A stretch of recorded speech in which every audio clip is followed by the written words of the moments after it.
Guys, real talk tayo ha. Kapag galing ka sa isang mahirap na pamilya, sipag at tiyaga will never be enough para magiging successful ka sa buhay. Hindi yun garantiya, guys.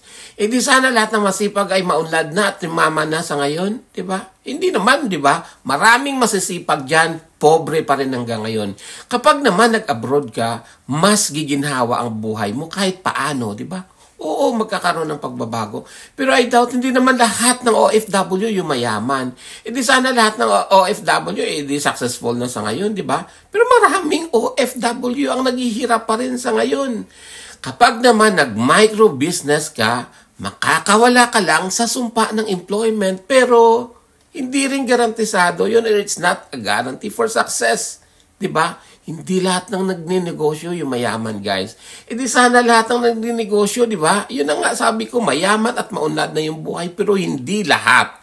Kapag naman nang loko ka ng kapwa mo or nang scam ka, halimbawa, it's either makukulong ka, you'll end up in jail, or you'll end up hiding as a broke fugitive kapag wala ka nang mai-scam, di ba?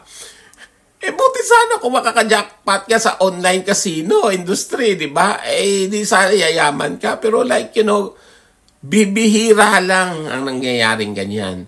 So, ano ang pinaka-best way para makaahon tayo sa kahirapan? That's the question.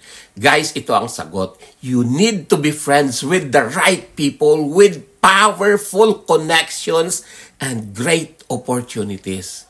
Guys, believe me, once na makapasok ka sa loob ng tamang circle, I guarantee you, less than a year, yayaman ka.